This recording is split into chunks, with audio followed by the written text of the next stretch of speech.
ఆయా పర్వతాల నుండి బయలుదేరి నదులన్నీ తిన్నగానో వంకరగానో పోయిపోయి చివరికి సముద్రంలోనే కలిసే విధంగా శంభో తమ సంస్కారాలను అనుసరించి నరులు అవలంబించే సాధనలు భిన్న భిన్నాలుగా కనిపించినా వక్రంగానో తిన్నగానో సాగి చివరికి నిన్నే పొందుతాయి. వేరువేరు త్రోవల నడిచినా అందరూ మంచి మార్గంలోనే ఉన్నారు. నదీనాం సాగరం గచ్చతి.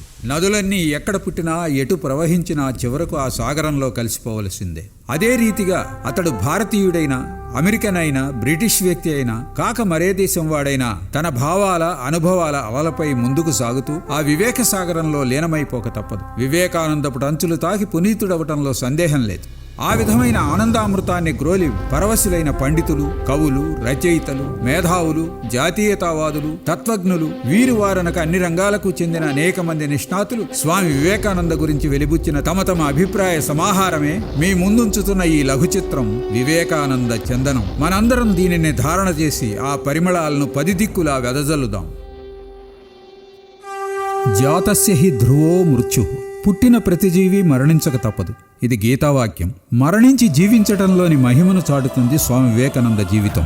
నేను మరణించినా నా ఆత్మ మీతో పనిచేస్తూనే ఉంటుంది అని ఆయన స్వయంగా అన్న మాటలు ఆయన ఆత్మస్థితత్వానికి అక్షర సత్యాలు. అది నేడు మనం ప్రత్యక్షంగా చూస్తున్నాం. ఈనాడు జరుగుతున్న ఆయన 150వ జయంతి ఉత్సవాల సందర్భంగా రథయాత్ర ద్వారా ఆయన ఎన్ని వేల లక్షల మంది యువతను, పెద్దలను, పిన్నలను ప్రభావితులను చేస్తున్నారో మనం గుర్తించాలి.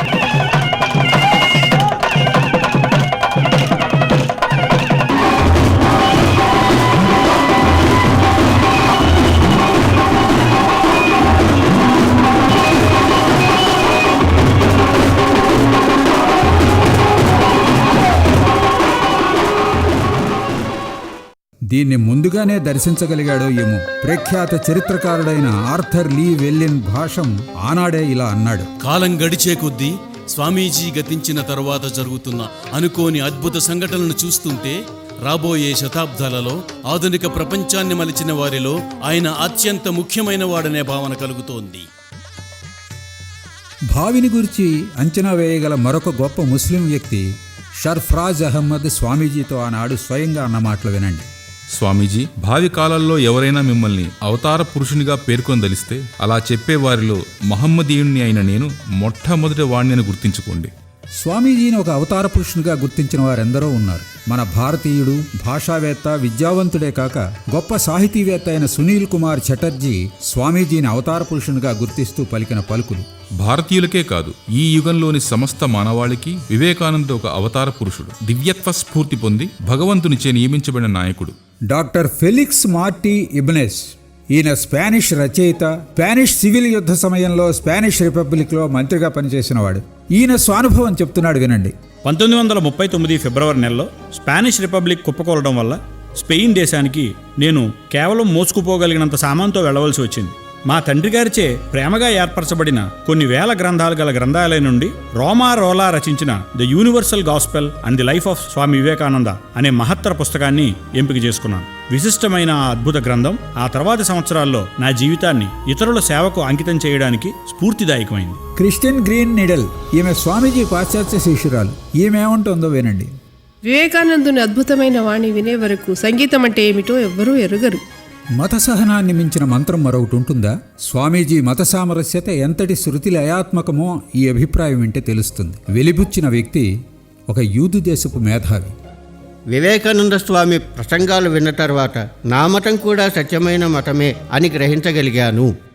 భారతదేశ ఔన్నత్యాన్ని, సనాతన ధర్మమైన సహనశీలతను పాశ్చాత్య దేశాల్లో చాటి చెప్పి స్వదేశానికి తిరిగి వచ్చిన స్వామీజీకి లభించిన స్వాగతం నా భూతో నా భవిష్యతి. నేటి ఈ వివేకానంద రథయాత్ర చాలా మేరకు దాన్ని మన తలంపులకు తెస్తోంది. అంటే అతిశయోక్తి కాదు. హెన్రీ మిల్లర్ అనే ప్రఖ్యాత అమెరికా దేశపు రచయిత నాటి స్వాగత విశేషాలను గురించి వ్యక్తపరిచిన అభిప్రాయం: తన దేశస్థుల వద్ద స్వామీజీ పొందినటువంటి శోభాయమానమైన స్వాగతాన్ని ఏ చక్రవర్తి పొందలేదు. చరిత్ర పుటలలో అది ఒక చెరగని ముద్రగా నిలిచిపోయింది. భారతదేశం అంతా వారికి వికసిత వదనాలతో స్వాగతం పలికారు. లక్షలాది జనులు ఆయన ఒక మహాత్మునిగా, రక్షకునిగా భావించి సాష్టాంగ నమస్కారాలు చేశారు. ఆయన అందుకు అర్హుడే కదా.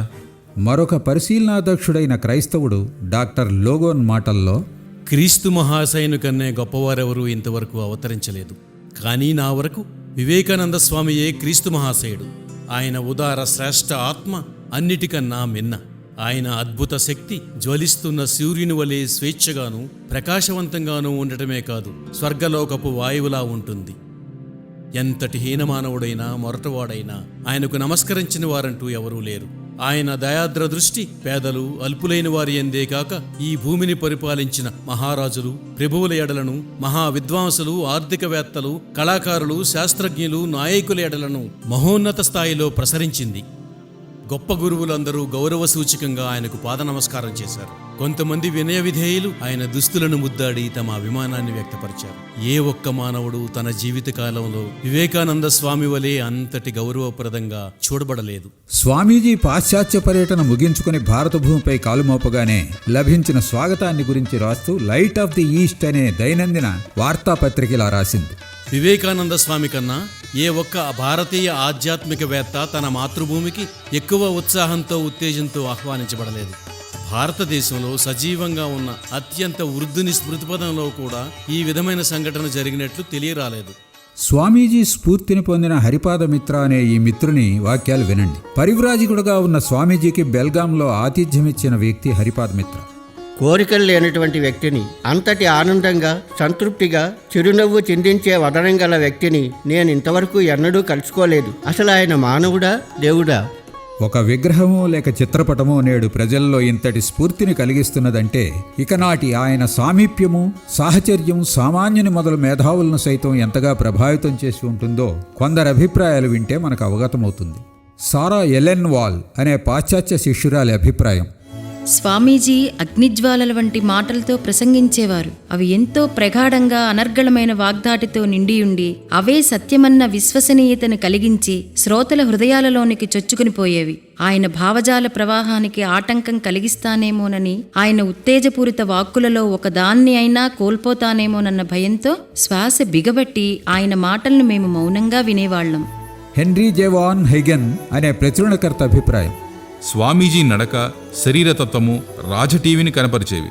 సర్వము కలిగి ఉండి కూడా ఏమీ కోరని వ్యక్తిలాగా ఉండేవారాయన. ఆయనను కొద్దిగా గమనించిన తర్వాత సర్వశ్రేష్ఠుడైన వానిగా, అతి వేగవంతంగా, అందరికీ ప్రియాతి ప్రియమైన వానిగా కాగలడని గుర్తించగలిగాను. ఇక యూనిటేరియన్ చర్చ్ సభ్యులు ఏమన్నారో వినండి. రండి, ఈ అద్భుతమైన వ్యక్తి చెప్పేది వినండి. మనం ఇంతవరకు విన్న ఏ వ్యక్తి భావాల్లోనూ ఇటువంటి మహత్తర భావాలు లేవు. మతం మార్చుకోవలసిన పని లేదు. నీవు హిందువుడవైతే నిజమైన హిందువుగా, క్రైస్తవుడవైతే నిజమైన క్రైస్తవుడుగా, ముస్లిం అయితే నిజమైన ముస్లింగా ఉండు అన్నారు స్వామీజీ. ఈ ప్రబోధాన్ని ప్రతిబింబిస్తూ యునైటెడ్ నేషన్స్ 3వ జనరల్ సెక్రటరీ యూథాంట్ మనల్ని ఇలా ప్రమాణం చేయమంటారు: స్వామీజీ మాటలు చాలా విజ్ఞానవంతమైనవి. స్నేహితులారా, అన్ని కాలాలకి శ్రేష్ఠుడైన వ్యక్తిని గౌరవించే ఈ శుభ సందర్భంలో మనమందరం నూతనంగా ఈ ప్రమాణం చేద్దాం. హిందువులు మరింత మంచి హిందువులుగా, క్రైస్తవులు మరింత మంచి క్రైస్తవులుగా, ముస్లింలు మరింత మంచి ముస్లిములుగా, బౌద్ధులు మరింత మంచి బౌద్ధులుగా, యూదులు మరింత మంచి యూదులుగా తయారవుదాం. ఆయన ఎవరు? రాజాధిరాజా. ఆయన నడక దేవుని నడకలాగా ఉన్నది. ఆధిపత్యం వహించే మానవునిలాగా ఉన్నారాయన అంటాడు థామస్ అల్లాస్ అనే స్వామీజీ విదేశ శిష్యుడు. ప్రొఫెసర్ ఏఎల్ బాషం అనే చరిత్రకారుడు ఇలా చెప్తున్నాడు: ప్రపంచ చరిత్రలో వివేకానందుడు ఎల్లప్పుడూ గుర్తుంచుకోబడతాడు. ఎందుకంటే కీర్తిశేషుడు డాక్టర్ సెంజోడు ప్రాచ్య దేశాల నుండి ఎదురుదాడి అని ఒకసారి అన్నదాన్ని సాక్షాత్తు స్వామీజీయే ప్రారంభించారు. మన సంస్కృతి ప్రపంచ దేశాల సంస్కృతులన్నిటికన్నా మిన్న. క్రమక్రమంగా విదేశీయులు దీనికి ఎలా ప్రభావితులవుతున్నారో మనం గమనించని అంశం ఏమాత్రం కాదు. మనం మన సంస్కృతిని మరిచి పాశ్చాత్య వ్యామోహంలో కొట్టుకుపోతున్నాం. మత అధ్యయనంలో ప్రఖ్యాత విద్వాంసుడైన హాస్టన్ స్మిత్ అనే పాశ్చాత్యుడు ఏనాడో అన్న మాటలో ఒకసారి విందాం.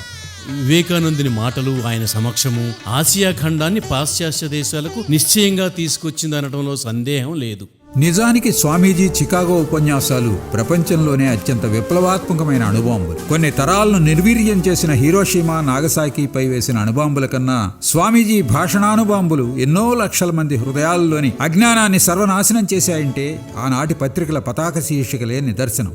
న్యూయార్క్ క్రిటిక్ అనే పత్రిక తన చికాగో లేఖలో ఇలా పేర్కొంది: స్వామీజీ శరీరాన్ని చూడగానే ఆయన జాతి ముద్ర ఆయనపై కనిపిస్తుంది. ఆయన సంస్కారం, వాగ్దాటి, ఆకర్షణీయమైన వ్యక్తిత్వం మాకు భారతదేశ నాగరికతను గురించి నూతన భావాన్ని అందించాయి. మన దేశ నాయకులలో బాలగంగాధర తిలక్ పేరు తెలియని వారు ఉండరు. ప్రఖ్యాత జాతీయతావాది ఆయన.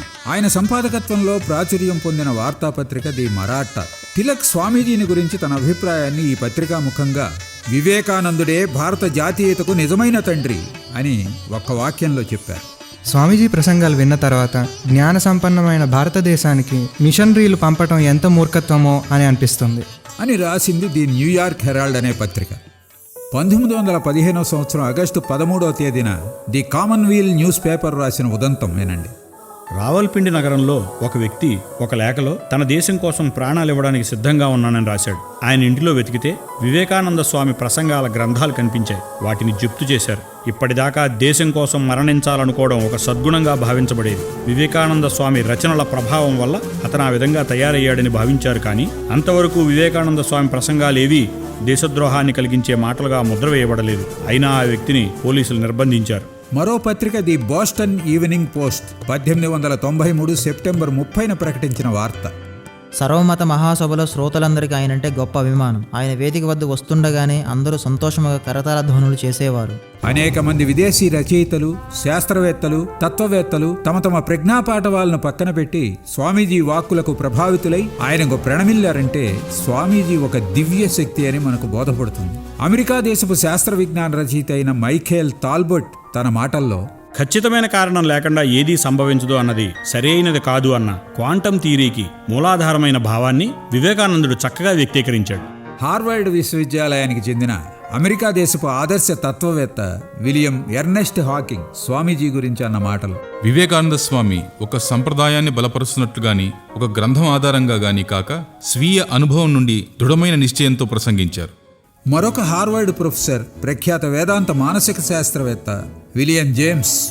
వివేకానంద గొప్ప మేధావి. ఆయన వాక్పటిమాశక్తి అద్భుతం. స్వామీజీ మానవ జాతికే గౌరవప్రదమైనవాడు. Sir Hiram Maxim automatic rapid machine gun కనిపెట్టిన ప్రథమ శాస్త్రజ్ఞుడు ఈయన. స్వామీజీకి ఆయన ఇచ్చిన కితాబు. రాచ టీవీతో అపార విజ్ఞానం కలిగి వెబ్స్టర్ నిఘంటువు ఆంగ్లంలో ప్రసంగించే ఈ సన్యాసి భద్రత లేని భారతదేశం నుండి వచ్చిన వ్యక్తి. మొత్తం అమెరికా దేశంలోని మిషనరీలు వ్యక్తుల కన్నా ఆయన ఎక్కువ వేదాంత తత్వశాస్త్ర పరిజ్ఞానము, మతముల గురించిన విద్వత్తు కలవాడు. ఆయనే స్వామీజీ యొక్క సింహ సదృశత్వాన్ని గురించి ఇలా వర్ణించారు. చివరికి వివేకానంద స్వామి ప్రసంగించగానే శ్రోతలందరూ తమ ఎదురుగా నెపోలియన్ ఉన్నట్లుగా భావించారు. ఆయన ప్రథమ ప్రసంగం ఒక జ్ఞాన జ్యోతి కన్నా తక్కువేమీ కాదు. ఆయన మాట్లాడిన ప్రతి మాటను పత్రికా విలేకరులు అత్యంత ఆసక్తితో రాసుకుని వెంటనే దేశంలోని అన్ని ప్రదేశాలకు చేర్చి వేలాది పత్రికల్లో ఆ ప్రసంగ పాఠాలు వచ్చేటట్లు చేశారు. వివేకానందుడు ఆనాటి సింహం అయ్యారు. అతి త్వరలోనే అసంఖ్యాకులు అభిమానులయ్యారు. ఆయన ప్రసంగం వినడానికి వచ్చే వారితో నిండని హాల్ అంటూ లేదు. ఒక పిల్లి ఎలుకతో ఆడుకునే రీతిలో ఆయన క్రైస్తవ మతాచారులతో ఆడుకునేవారు. కాటేశాన్ బార్న్ అమెరికా దేశంలో ప్రఖ్యాతిగాంచిన రచయిత. స్వామీజీ యొక్క బహుముఖ ఆంగ్ల సాహిత్య పరిచయం గురించి తన అవగాహనను వెలిబుచ్చుతూ ఆయన్ను ఒక జ్ఞానజ్యోతిగా అభివర్ణించారు. స్వామీజీ నాకన్నా మంచి ఆంగ్లం మాట్లాడారు. ఆయన పురాతన ఆధునిక సాహిత్యంతో మంచి పరిచయం కలిగి అతి సులభంగా సహజంగా షేక్స్పియర్, లాంగ్ ఫెలో లేదా టెన్నిసన్, డార్విన్, ముల్లర్, టిండాల్ వంటి ప్రఖ్యాత సాహితీవేత్తల గ్రంథాల నుంచి అనేక విషయాలు ఉన్నది ఉన్నట్టుగా చెప్పారు. మా బైబిల్ గ్రంథం నుండి పేజీల కొద్దీ విషయాలను ఒప్పచెప్పగలిగేవారు. సర్వమత పరిజ్ఞానం, సర్వమత సహనం కలిగి ఉండేవారు. ఆయనే స్వయంగా ఒక విద్య, ఒక వెలుగు, ఒక జ్ఞాన జ్యోతి. భాషా కోవిదుడు స్వామి వివేకానంద అనటానికి మరొక సాక్షి. రచయిత, నవలాకారుడు, వార్ అండ్ ది పీస్ అద్భుత నవలకు రూపమిచ్చిన ప్రఖ్యాత రష్యన్ రచయిత లియో టాల్స్టాయ్. ఆయన అభిప్రాయంలో స్వామీజీ వివేకానందుని ఆంగ్ల భాష అత్యద్భుతం. ఆయన ఆ భాషలోని సూక్ష్మాతి సూక్ష్మ విషయాలను కూడా అధ్యయనం చేశారు. స్వామీజీ ప్రసంగించిన హాల్ నుండి బయటికి వస్తూ ఒక వ్యక్తి అన్న మాటలు. ఆ స్వామీజీ క్రైస్తవ మతానికి చెందినవాడు అయినా ఎంత చక్కగా ప్రసంగించాడో. వారి దేశానిక మన క్రైస్తవ మత ప్రచారకులను పంపుతున్నది. దీనిని బట్టి స్వామీజీ ఒక సూర్యుండు సమస్త జీవులకు తానొక్కొక్కడై అన్న రీతిగా ఎవరికి వారి ఆప్తునిగా తోచేవారనేది మనకు అర్థమవుతుంది. పురుషులను సైతం సన్మోహపరిచేదట శ్రీరామచంద్రుని రూపగుణ లావణ్యం. అది మరొకసారి స్వామి వివేకానందలో పునరావృతమైందో ఏమో. కార్నిలియస్ హెబ్లోమ్ అనే పాశ్చాత్యుడు ఇలా వ్యక్తపరిచాడు. ఎంతటి మహోన్నతుడు, ఎంతటి శక్తి, ఎంతటి పురుషత్వము, ఏమి వ్యక్తిత్వము. ఆయనతో పోలిస్తే ఆయన దగ్గర ఉన్న ప్రతి ఒక్కరూ చాలా అల్పులుగా అనిపించారు. రష్యా దేశపు ప్రఖ్యాత ఎండాలజిస్ట్ ఈపీ చెలిషేవ్ ఇలా అంటున్నారు: తుఫాన్ల నుండి, ప్రతికూల వాతావరణం నుండి, పెనుగాలుల నుండి, అలల తాకిడి నుండి తీర మైదానాన్ని ఎత్తైన రాతికొండలు ఏ విధంగా రక్షిస్తాయో అదే విధంగా వివేకానంద స్వామి తన మాతృదేశాన్ని శత్రువుల బారి నుండి కాపాడడానికి నిస్వార్థంగా ధైర్య సాహసాలతో పోరాటం చేశారు. హార్వర్డ్ విశ్వవిద్యాలయం యొక్క ఖ్యాతి గొప్పది. అది తత్వశాస్త్రజ్ఞులకు ఒక వేదిక. ఆ విశ్వవిద్యాలయంలో గ్రీకు భాష బోధించే డాక్టర్ హెన్రీ రైట్ సతీమణి తాను గుర్తుంచుకున్న స్వామీజీ వచనాలను చెప్తున్నారు. ఆంగ్ల ప్రభుత్వ అధికారులు తనని తీసుకువెళ్లి కాల్చిపారేస్తే బాగుండుననే అభిప్రాయాన్ని స్వామీజీ ఒక్కొక్కసారి వ్యక్తపరిచేవారు. మెరుస్తున్న ఆయన దంతాలు కనబడుతుండగా ఆయన ఇలా అనేవారు: ఆ విధంగా చేస్తే వారి శవపేటికలో దించబడే మొదటి మేకు అదే అవుతుంది. అప్పుడు నా మరణం ఈ భారత భూమి అంతటా దావాగ్నిలాగా వ్యాపిస్తుంది. నిన్ను నువ్వు చూసుకో, నీవే సింహానివి. ఈ సందేశాన్నే వివేకానంద స్వామి భారతీయులకు ఇచ్చారు అని అంటాడు క్రిస్టోఫర్ ఇషర్వుడ్ అనే ప్రఖ్యాత బ్రిటిష్ అమెరికన్ నవల రచయిత. తరతమ భేదాలు స్వామీజీలో మచ్చుకైనా కనపడవు అనే దాన్ని బలపరుస్తుంది ప్రముఖ పరిశోధకురాలు, రచయిత్రి అయిన మేరీ లూయిస్బర్గ్. ఆమె మాటల్లోనే: స్వామీజీతో ఒక చిన్న బిడ్డ, బిచ్చగాడు, మహారాజు, బానిస లేదా వేశ్యగాని ఎవరైనా మాట్లాడవచ్చు. ఆయనలో క్రీస్తు మహాశయునికి ఉన్నంత ఓర్పు, తన కిరణాలను అన్నింటిపై ప్రసరింపచేసే సూర్యునికి ఉన్నటువంటి ఉదారత, సుగంధభరితమైన స్వర్గలోకపు వాయువు వంటి విస్తారత ఉన్నాయి. స్ఫూర్తిదాయక అగ్ని కణాల వంటి మాటలతో నిండిన స్వామీజీ ప్రసంగం రసవాహినిలా ప్రవహించసాగింది. ఆయన ప్రసంగం నన్ను భూమిపై నుంచి పైపైకి తీసుకువెళ్ళింది అని అంటారు సెయింట్ నిహాల్ సింగ్ అనే ప్రఖ్యాత రచయిత, పత్రికా విలేఖరి. బహుముఖ ప్రజ్ఞాశాలురైన పురుష పుంగవులే కాదు, పాశ్చాత్య దేశాల్లో స్వామీజీ గడిపిన కాలంలో అనేక మంది స్త్రీలు ఆయన వచన మాధుర్యానికి ముగ్ధులై ఆయనకు శిష్యురాండ్రైనారు. వారిలో ప్రముఖంగా మనకు పరిచితమైన ఆమె సిస్టర్ నివేదిత. ఈమె పూర్వనామధేయం మార్గరెట్ నోబెల్. విదేశాల నుండి ఇంకా భారతదేశానికి స్వామీజీ రాకముందు నివేదిత ఆయన్ను ఇలా అడుగుతుంది: స్వామీజీ, నేను మీ కొరకు ఏం చేయగలను? ఒక్క మాటలో ఆయన సమాధానం: భారతదేశాన్ని ప్రేమించు. ఇది ఆమెకు ఆయన వసంగిన మహామంత్రమైంది. ఆమె జీవితాన్ని భారతదేశానికి నివేదించింది. అంతే. ఆయనతో పాటు ఆమె భారతదేశానికి వచ్చి కలకత్తా నగరంలో సేవా కార్యక్రమాల్లో సహకరించటం, బాలికలకు ఒక పాఠశాల స్థాపించటం వంటి మహత్కార్యాలు చేసి చివరకు ఈ పుణ్యభూమి మీదే ఆమె తుదిశ్వాస విడిచిన మహనీయురాలు, ఆదర్శ శిష్యురాలు. స్వామీజీని గురించి ఆమె చెప్పిన అభిప్రాయాలు ఇలా ఉన్నాయి: వివేకానంద స్వామి ఇలా అన్నారు: నేను స్వతంత్రుణ్ణి అని గుర్తుంచుకోండి. స్వతంత్రుణ్ణి, జన్మతః స్వతంత్రుణ్ణి. భారతదేశం ఆయన ఛాతీలో కొట్టుమిట్లాడింది. భారతదేశం ఆయన నాడుల్లో స్పందించింది. భారతదేశం ఆయనకి ఒక పగటి కళ. భారతదేశం ఆయనకు నిద్రలో కూడా ఆడే ఊపిరి. ఆయనే స్వయంగా భారతదేశం అయినాడు. ఆయన హృదయం, ఆత్మ సంపూర్ణంగా జ్వలిస్తున్న భారతదేశపు ఇతిహాసమే అయ్యింది. మాతృదేశపు పేరు వింటే చాలు ఆయనలో అద్భుత ప్రేమ పొంగి పొరలి వచ్చింది. భావుకత ఉట్టిపడేలా ఇంకా ఇలా అంటుంది నివేదిత: పడవ నడిపేవాడు నదిని గమనిస్తూ ఉన్నాడు. అతడు లేనప్పుడు అతడు రావటం కోసం పనిచేసే వారందరూ అతనికి సేవ చేయటానికి అతిథులతో జగడమాడారు. Kristin green నెడెల్. ఈమె స్వామీజీకి మరొక అమెరికన్ శిష్యురాలు. ఆమె వివరణ స్వామీజీ యొక్క మధుర కంఠస్వరం ఎలాంటిదో, ఆయన గళంలో ఏ భావమైనా ఎలా ధ్వనించగలదో తెలియజెప్తుంది. స్వామీజీ వారి అద్భుత గళం నుండి మొట్టమొదటిసారిగా వెలువడిన భారతదేశం అనే మాట వినగానే మాలో భారతదేశం పట్ల ప్రేమ జనించింది. 5 అక్షరాల ఆ మాటలో అంతటి అద్భుత శక్తిని నింపటం అత్యంత ఆశ్చర్యకరమనిపించింది. ఆ మాటలో ప్రేమ, ఇష్టం, గర్వం, ఆతురత, ప్రశంస, విషాదం, సాహసం, అభిమానం ఉన్నాయి. ఎన్ని గ్రంథాలైనా అటువంటి భావాన్ని ఇతరులలో కలగచేయలేవనడం నిస్సందేహం. స్వామీజీని మన కళ్ళ ముందు దర్శింపజేస్తుంది జోసెఫిన్ మెక్లౌడ్. ఈమె వివేకానందుని అభిమాన విదేశీ శిష్యురాలు. వివేకానంద స్వామిని చూడడం అంటే సూర్యుడిని చూసినట్టే. ఒకసారి చూస్తే ఇంకెన్నడూ మర్చిపోలేము. ఎమ్మా కాల్వే ఫ్రాన్స్ దేశపు ప్రఖ్యాత ఒపేరా విదుషీమణి. తన గత జీవితంపై తనకే విరక్తి కలిగి ఘోరమైన అశాంతికి, నిస్పృహకు గురవుతుంది. స్తబ్దురాలై దిక్కుతోచని స్థితిలో ఉన్న ఆమెకు స్నేహితురాలు ఒక ఆమె స్వామీజీని దర్శించమని చెబుతుంది. ధ్యానమగ్నుడై కూర్చొని ఉన్న స్వామీజీ గదిలోకి ప్రవేశించి ఆమె నిశ్శబ్దంగా నిలబడుతుంది. కన్నులు తెరవకుండానే స్వామీజీ, బిడ్డ స్వాంతన పొందు అని దీవించి ఆమెకు ఊరట కలిగించి మరలా ఆమె వృత్తిలో ఆమెను కొనసాగమని సలహా ఇచ్చి అపారమైన మనస్థైర్యాన్ని ఆమెలో పాదుకొల్పి పంపుతారు. ఆ అద్భుత సమాగమంతో ఆమె జీవితమే మారిపోతుంది. ఆమె మాటల్లో స్వామీజీ, నిజంగా దైవంతో కలిసి చరించిన ఒక వ్యక్తి నాకు పరిచయం కావటం నా గొప్ప అదృష్టంగా, ఆనందంగా నేను భావిస్తున్నాను. విజ్ఞాన శాస్త్రం కానీ, వేదాంతం కానీ, చరిత్ర గాని స్వామీజీ నుండి ఏ రహస్యాలను దాచలేకపోయాయి. భారత స్వాతంత్ర సమరయోధులందరిలో నిజానికి స్వతంత్ర భావాలను స్వేచ్ఛా బీజాలను నాటిన వ్యక్తి స్వామి వివేకానంద. ఇది మనకు కొంచెం అవగాహన కాకపోయినా వారంతా వెలిబుచ్చిన అభిప్రాయ పరంపర వింటే మన సందేహాలు తొలగిపోయి ఆయన వారికి ఎలా స్ఫూర్తిదాయకుడైనాడో బోధపడుతుంది. రామకృష్ణ వివేకానంద నివేదితల నుండి పొందిన స్ఫూర్తి అరవిందుణ్ణి ఒక్కడినే ప్రజ్వలన చేయలేదు. బెంగాల్లోని విప్లవవాదులందరిలోనూ గత 50 సంవత్సరాలుగా శక్తి ప్రసరణ చేస్తూనే ఉంది అని అన్నారు భూపేంద్ర కిషోర్ అనే భారత స్వాతంత్ర సమరయోధుడు. ప్రఖ్యాత భారత జాతీయ నాయకుడు బిపిన్ చంద్ర పాల్ అంటారు, నిజానికి ఆయన గొప్ప భారత జాతీయతా ప్రచారకుడు, ప్రవక్త.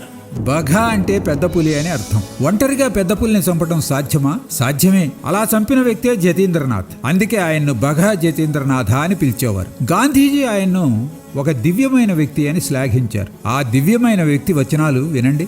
స్వామీజీ ఘనతను గురించి ఎవరు అర్థం చేసుకోగలరు? ఆయన వాక్కులను అనుసరించగలిగితే భారతదేశం యొక్క గొప్పతనం అవధులు దాటుతుంది. తన జన్మదినం నాడే భారతదేశానికి స్వాతంత్ర్యం వస్తుందని ఆత్మశుద్ధిగా జోస్యం చెప్పినవాడు శ్రీ అరవింద యోగి. ఆయన యోగియే కాదు, గొప్ప దేశభక్తుడు, స్వాతంత్ర సమరయోధుడు. ఆయన జోస్యం నిజమైంది కదా. పాండిచేరిలోని అరవిందాశ్రమం ఆయన స్థాపనే. ఆయన రచించిన సావిత్రి చాలా ప్రఖ్యాతమైన ఆధ్యాత్మిక గ్రంథం. స్వామీజీ గురించి ఆయన భావాలు వినండి. శక్తిమంతుడైన మహాత్ముడెవరైనా ఉన్నారంటే అది వివేకానందుడే.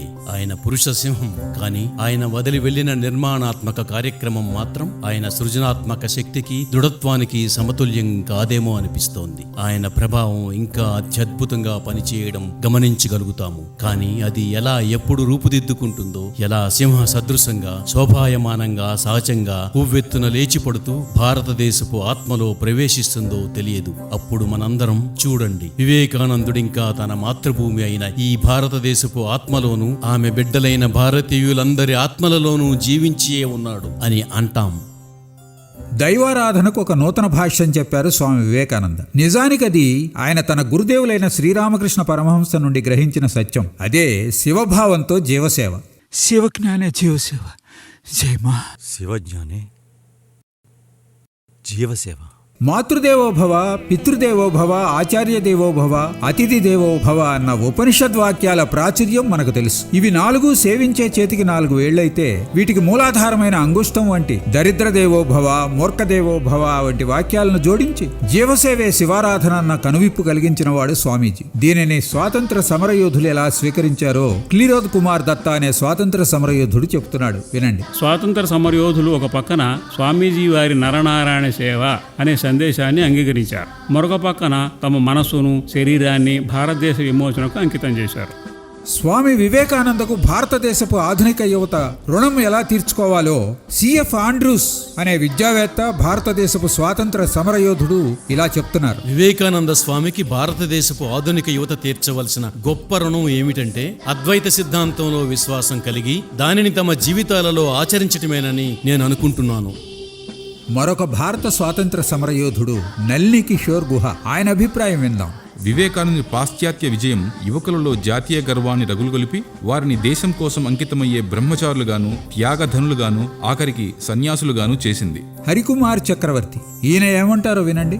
స్వాతంత్ర సమరయోధులపై వివేకానందుని ప్రభావమా? ఆయన స్ఫూర్తి, ప్రభావం అత్యంత శ్రేష్టమైనవని ఒక్క మాటలో చెబితే చాలు. ఆయన నుంచి పొందిన ఉత్తేజం లేకుండా స్వాతంత్ర పోరాటాన్ని అదే విధంగా కొనసాగించగలిగేవారమా అనేది సందేహమే.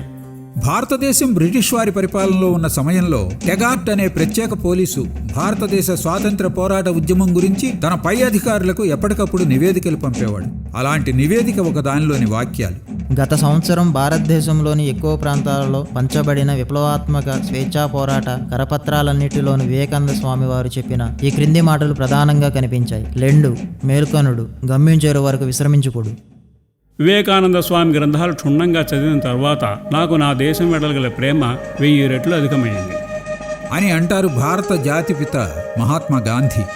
మన దేశ నాయకులలో ఒకరు, ఆజాద్ హింద్ ఫౌజ్ స్థాపకుడైన నేతాజీ సుభాష్ చంద్రబోస్ పేరు విన్నవారుండరు. ధైర్య సాహసాలకు ఆయన పెట్టింది పేరు. ఆయనపై స్వామీజీ ప్రభావం ఎలా ఉందో ఆయన చెప్పిందే వినండి. స్వామీజీ పరిపూర్ణ దృఢత్వం గల ఒక మహావ్యక్తి, పోరాట పటిమ గల మహాపురుషుడు. ఆనంద పారవస్యానికి లోను కాకుండా ఆయన గురించి నేను ఏమీ వ్రాయలేను.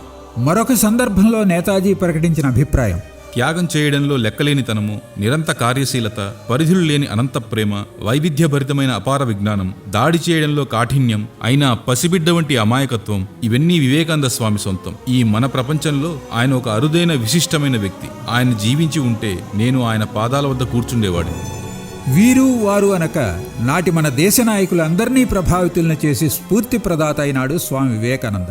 స్వతంత్ర భారత ప్రప్రథమ ప్రధాని పండిట్ జవహర్లాల్ నెహ్రూ గారు ఇలా అంటున్నారు: వివేకానంద స్వామి, మహాత్మా గాంధీ లాంటి వ్యక్తులు ఈ ప్రపంచానికి చెందిన గొప్ప ఐక్యతా శక్తులు, శ్రేష్టమైన నిర్మాణాత్మక మేధావులు. ఇది వారు బోధించిన బోధనల విషయానికి మాత్రమే పరిమితం కాదు. వారు ప్రపంచంలో మెలిగే తీరు, తెలిసి గాని తెలియక గాని ఈ ప్రపంచంపై వారు చూపించిన ప్రభావం మనకు అత్యంత ప్రాధాన్యమైనవి. భూదానోద్యమ నిర్మాత ఆచార్య వినోబా భావే, ఆయన కూడా స్వామీజీ సందేశాలకు ప్రభావితులైన వారే. దరిద్ర నారాయణ అనే మాట వివేకానంద స్వామిచే రూపొందించబడి మహాత్మా గాంధీజీచే విస్తృతంగా ప్రచారం చేయబడింది. తన తండ్రి వల్లనే సుదీర్ఘకాలం స్వతంత్ర భారత ప్రధానిగా పనిచేసి అనేక ప్రజాహిత సంస్కరణలకు నాంది పలికిన శ్రీమతి ఇందిరాగాంధీ తమ కుటుంబం అంతా స్వామీజీ స్ఫూర్తి పొందిన వారమే అంటారు. రాజకీయ రంగంలోనూ దైనందిన జీవితాలలోనూ మా కుటుంబానికంతా స్ఫూర్తినిచ్చింది వివేకానంద స్వామి బోధనలు అనటంలో ఎటువంటి సందేహము లేదు. మన జాతీయ దినపత్రిక ది హిందూ దేశ విదేశీ వార్తలను అందించడంలోనూ వార్తలను విశ్లేషించడంలోనూ అందవేసిన పత్రిక. వివేకానంద స్వామిని చూస్తే మన పురాతన మహర్షులైన శంకరాచార్యుల వంటి వారు ఎలా ఉండేవారో అర్థమవుతుంది అని ఒక సందర్భంలో రాసింది. హెచ్ఈ సర్దార్ కెఎం పణికర్ అనే మహనీయుడు కూడా స్వామి వివేకానందను శంకరాచార్యుని ప్రతిరూపంగా దర్శించగలిగాడు. ఈ నూతన శంకరాచార్యులని హైందవ ఆదర్శాలన్నింటినీ ఐక్యం చేసే మహావ్యక్తిగా గుర్తించవచ్చు. హైందవ ఉద్యమానికి జాతీయతా భావాన్ని మొట్టమొదట ఇచ్చింది వివేకానందుడే. అంతేకాదు, అన్ని ఉద్యమాలకి భారతీయ దృక్పథాన్ని కలగజేసింది ఆయనే. దివ్య జ్ఞాన సమాజం అనే ఆధ్యాత్మిక సంస్థను స్థాపించిన అనిబిసెంట్ ప్రముఖ మహిళా హక్కులవాది, రచయిత, వక్త, స్వాతంత్ర సమరయోధురాలు. ఆమె భావాల్లో స్వామి వివేకానంద స్వామి భారతదేశపు సందేశాన్ని తీసుకువచ్చారు. భారతదేశం గురించి ఆయన ప్రసంగించారు. ఆయన ప్రసంగం విన్న తర్వాత శ్రోతలందరూ ఆయన మాతృభూమి యొక్క గొప్పతనాన్ని గుర్తించారు. ధైర్య సాహసాలతో ఒక మంచి ఆదర్శంతో ఆయన మానవులలో శక్తివంతమైన మానవునిగా తన విశ్వాసానికి కట్టుబడి నిలిచారు. భారతదేశపు జాతీయ జీవనంలో వివేకానందుడు బలము, దృఢత్వములను రూపుదాల్చి అవతరించిన మహానుభావుడు. భారత జాతీయ దేవాలయానికి ఆయన బోధనలు శక్తివంతమైన మూల స్తంభాలు.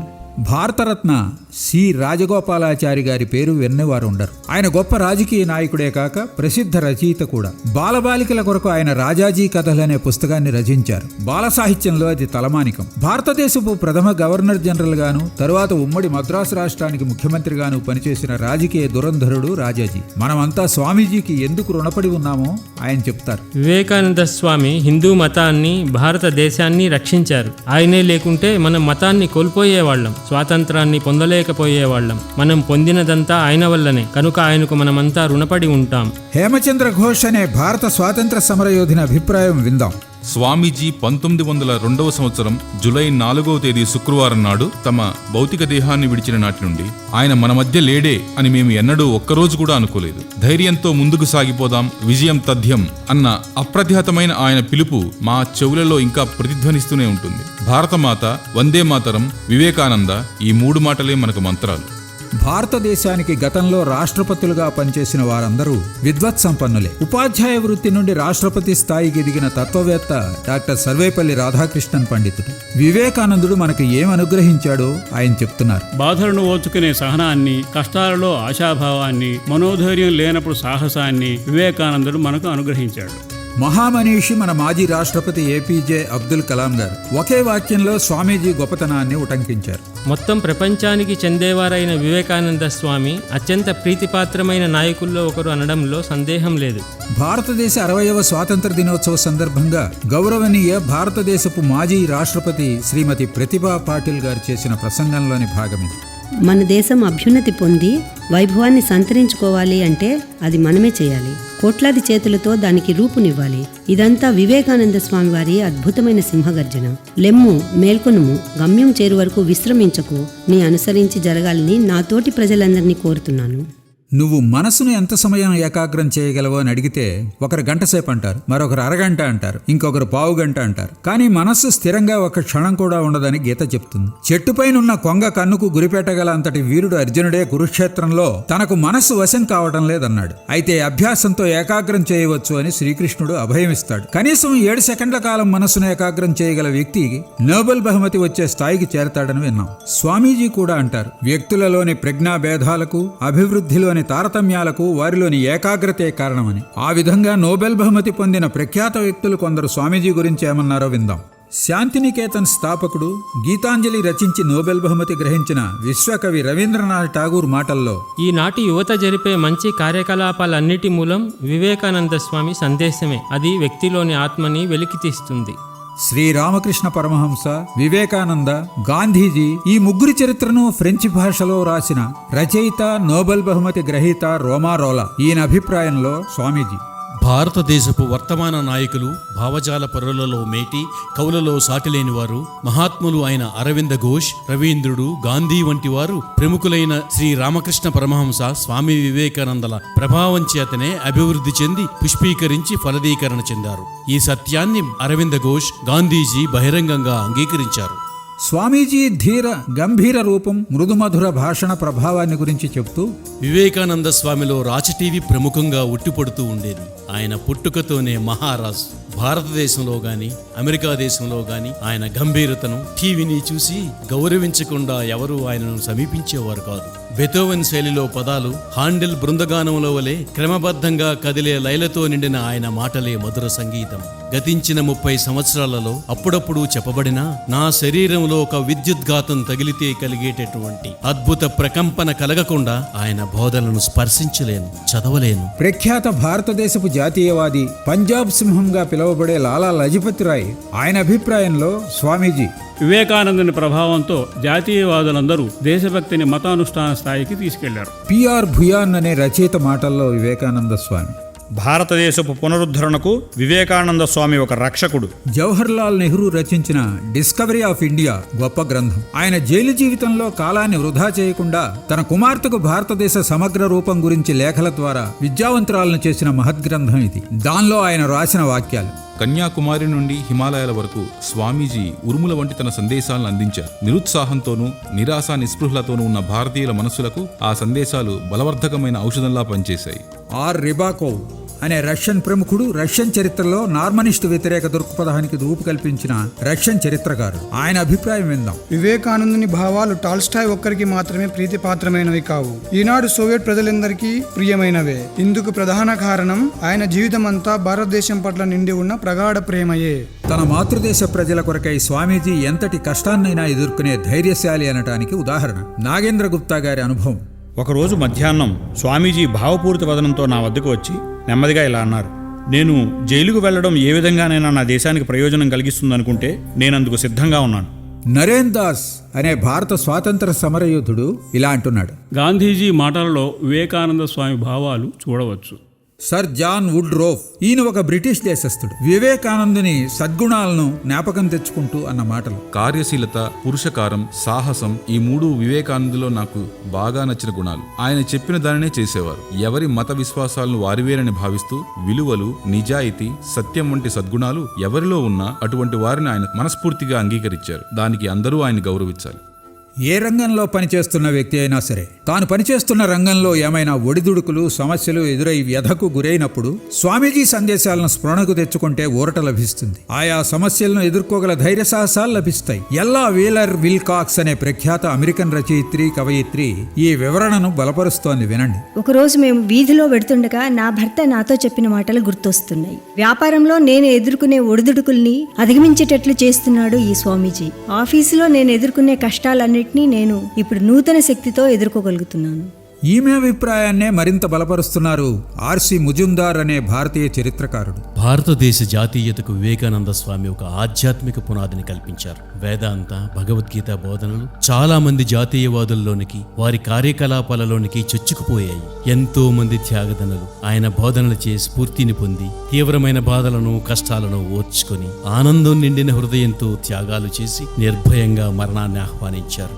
అంతేకాదు తమపై కొన్నిసార్లు విధించబడిన అతి ఘోరమైన అమానుష చిత్రహింసలను మౌనంగా భరించారు. మాతృభూమి ఎడల ప్రేమ రూపుదాల్చడం సాధ్యమేనా? అది సాధ్యమైతే వివేకానంద స్వామిని ఎవరైనా అర్థం చేసుకోగలరు అని అంటారు బ్రహ్మబంధన్ ఉపాధ్యాయ్. ఈయన ఒక వేదాంతి, యోగి. కొందరు చరిత్రకారుల అభిప్రాయాలు ఎలా ఉన్నాయో చూద్దాం.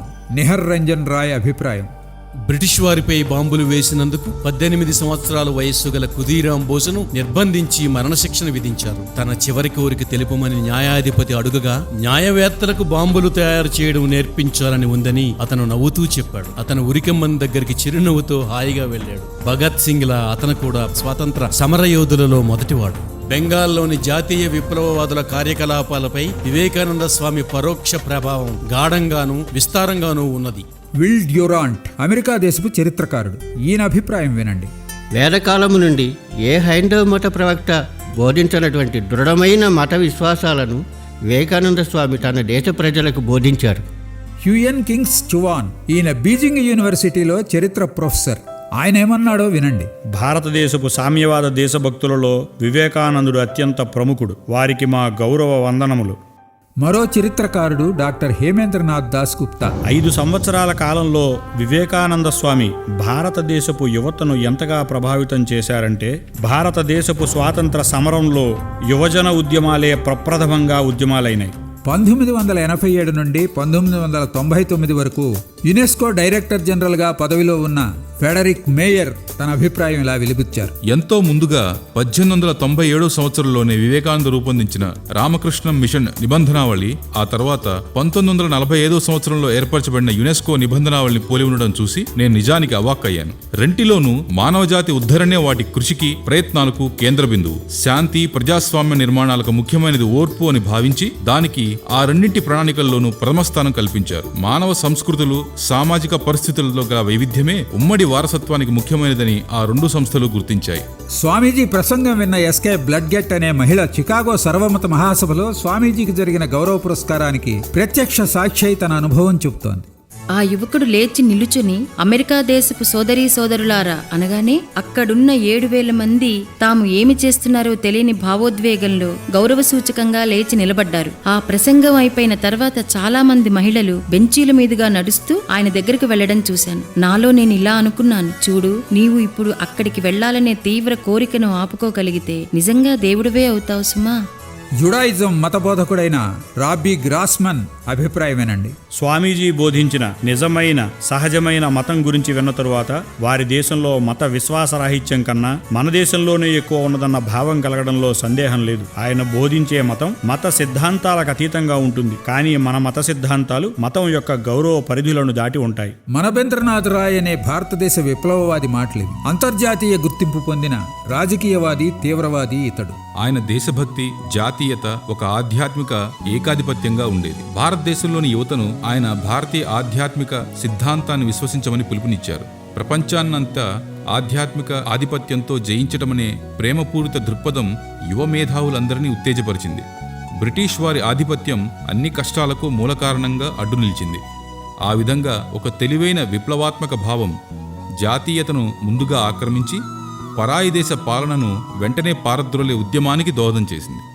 భారతదేశ ప్రభుత్వం 1984 సంవత్సరంలో వివేకానంద స్వామి జన్మదినమైన జనవరి 12వ తేదీని జాతీయ యువజన దినోత్సవంగా 1985 సంవత్సరం నుండి ప్రతి సంవత్సరము జరుపుకోవాలని నిర్ణయించి ప్రకటించింది. భారతదేశ ప్రభుత్వ ప్రకటనలో ఈ విధంగా ఉంది: స్వామీజీ బోధించిన వేదాంతము, ఏ ఆదర్శాల సాధనకై ఆయన జీవించి వాటిని సాధించారో అవన్నీ భారతీయ యువతకు గొప్ప స్ఫూర్తిదాయకం కాగలవని భావించడమైనది. అమలేందు దాస్ గుప్తా ఏమన్నారో వినండి: బెంగాల్ విప్లవవాదులలో పోరాట పటిమ, భగవంతుని అన్వేషణల మిశ్రమతత్వం ప్రముఖ లక్షణంగా కనిపిస్తుంది. యుద్ధవీరుడైన సన్యాసిగా పేరు పొందిన వివేకానంద స్వామియే వారందరికీ స్ఫూర్తి. మతాన్ని అన్వేషించే విదేశీయ వనితతో వివేకానందుడు ఇలా అన్నాడు: అమ్మా, నేను మతం గురించి బోధించడం లేదు. నా దేశ ప్రజలకు సహాయం చేయడం కోసం నా మెదడును అమ్ముకుంటున్నాను. స్వామి వివేకానంద బోధనలతో ఎందరెందరో ఎలా స్ఫూర్తిని పొందారో విన్నారు కదా. మీరు దేశభక్తులుగా సంస్కర్తలుగా కాదలుచుకున్నారా? ఈ స్వామీజీ సందేశం కూడా వినండి. మొదట నీ హృదయం లోతుల నుండి ఆవేదన చెందు. కాబోయే దేశ సంస్కర్తలారా, దేశభక్తులారా, ఆవేదన చెందండి. దేవతల మహర్షుల వారసులైన లక్షలాది ప్రజలు దుర్మార్గుల పొరిగింటి వారిగా ఉన్నారని ఆవేదన చెందుతున్నారా? లక్షలాది ప్రజలు ఎంతో కాలం నుంచి ఆకలితో అలమటిస్తున్నారని ఆవేదన చెందుతున్నారా? ఒక నల్లని మేఘం భూమిని కమ్మేసినట్టుగా అజ్ఞానం కమ్ముకున్నదని ఆవేదన చెందుతున్నారా? అది నిన్ను విశ్రాంతి తీసుకోలేని వారిగా, నిద్ర పట్టని వారిగా చేస్తున్నదా? అది నీ రక్తంలోకి, నరాల్లోకి ప్రవేశించి నీ హృదయంలో ప్రకంపనలు కలగజేస్తున్నదా? అది నిన్ను పిచ్చివానిగా చేసిందా? పేద ప్రజల దుఃఖాలు అనే ఒకే ఒక్క భావన మీకు కలుగుతున్నదా? మీ పేరు, ప్రఖ్యాతులు, భార్యాబిడ్డలను, ఆస్తులను, చివరికి మీ సొంత శరీరాలను కూడా ఆ ప్రయత్నంలో మర్చిపోయారా? ఈ విధంగా చేశారా? దేశభక్తుడిగా కావటానికి అదే మొదటి మెట్టు.